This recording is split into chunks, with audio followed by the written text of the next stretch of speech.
Hey guys, Jackie, welcome back to my channel. As you guys can tell, the carry-on is out, which means another packing vlog.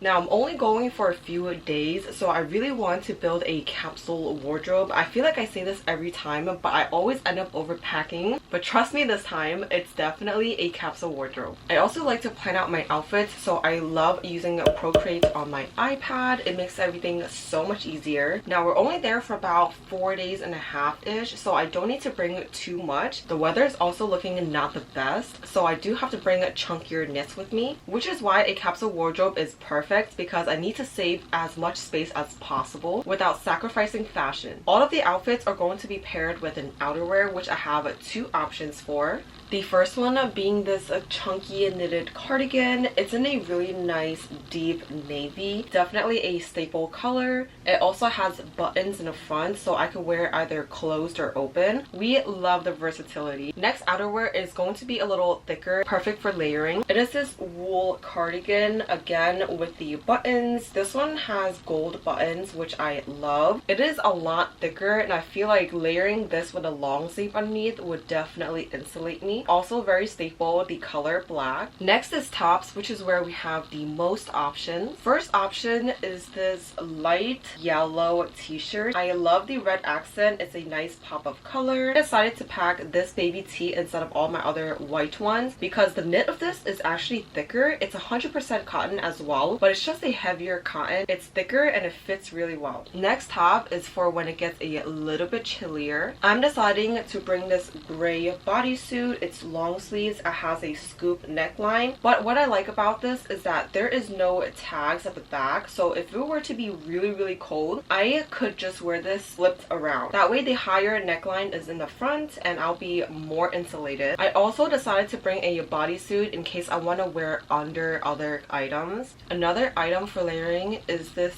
really thin mock neck. It's really thin and sheer, so definitely too cold on its own, but I feel like if I were to wear it under any sweater, it would be perfect as it isn't going to be bulky. Now, in case it gets a lot chillier, I do have some sweater options. The first one being this beige sweater. It has a sweetheart neckline, also has flared sleeves. Only thing is there are slits on the side, so it's a little bit revealing, but I feel like with a wool cardigan I could get away with it. Now, an even thicker sweater, which is also going to be my flight outfit, is this really nice chunky one. I love this. I wear it all the time. It's just so easy and effortless to throw on. It's also a little less basic because there are slits on the side, so it's a little bit more dressy uppy if you want it to be. I love wearing chunky knits, especially on a flight, because it's just so comfortable, super roomy, but it also keeps you really warm. Now, segueing into pants. This first pair is also part of the airport outfit. It is this pair of black trousers. It's nicely dense, it's ribbed, it's super long and flared at the bottom. I love long flared pants. It just makes you look so tall. These are also really breathable, so it'll be really nice to wear on the plane. Super easy, super comfy. It's just a really good option. Now, for bottoms, I do want to have two options, a light pair and a darker pair. For my lighter pair, I'm going with these Old Navy jeans. They're in the straight cut, so it's super flattering. It's going to be super comfortable to be around in all day. Also, these are in an ankle length, so it makes all outfits just so effortlessly put together.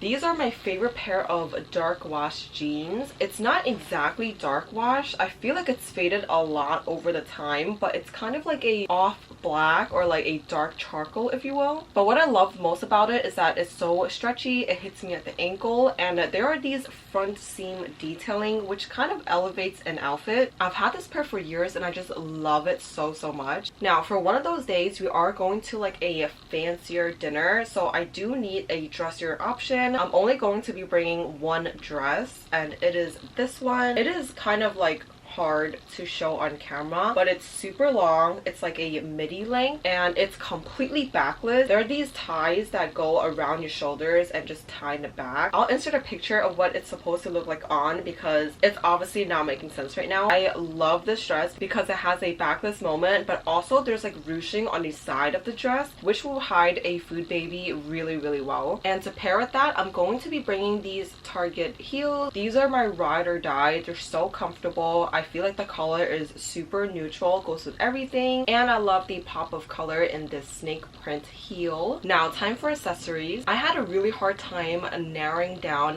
which bags I want to bring. I know we're going to be walking a lot, and one of those days it might be raining, so I want to make sure my bag is practical, which is why I opted to bring my Kate Spade book bag. Honestly, I don't remember the name of it. I think it's like the Stacey Dome book bag or something like that. It's in a Saffiano leather, so it's going to repel rain. I also love how simple and sleek it is. It's also super spacious, like you could fit a lot in here. It has a button closure in the front for some extra compartment space, and it's really big inside. I love how spacious this is. It fits my umbrella as well as my camera equipment. These are just chargers, wires, etc, etc. I feel like it's just so effortless to just throw on. Also, the color is gonna go with everything. Now, of course, we need something a little more dressy uppy for that dinner, so I am going to be bringing my Teddy Blake bag. I love her so much. I have the longer strap tucked inside. I just love how simple but spacious and practical this is. This also will fit my camera and tripod if I disassembled it. Also love how it comes with a dust bag. Now, on to the essentials. This is my liquids bag. It is in a TSA approved pouch. I usually don't really change the products that are in here, so I do have a more in-depth video of this in my other packing vlog, which I'll link up top as well as down below. The only new additions are these two glow recipe items. One's a toner and the other is the serum. I love it so much. Oh, another addition is this hand cream that I recently got for Christmas. I have a whole video of the haul, so I'll leave it down below as well. Then last but not least, we cannot forget about the makeup pouch. Again, really similar to what I brought on my trip last time. The only new addition are the blushes. I recently got this Ilia multi-stick. I love it so much, as well as this Dior blush. These are the only two new things that's in here. I swapped out the other blushes for these two. Also note, I usually use a ton of packing cubes, but for this trip, because I have a lot of thinner pieces, I don't really need to. I will be using one for the thicker outerwear, but that's about it. But everything else does fit really snugly into the carry-on.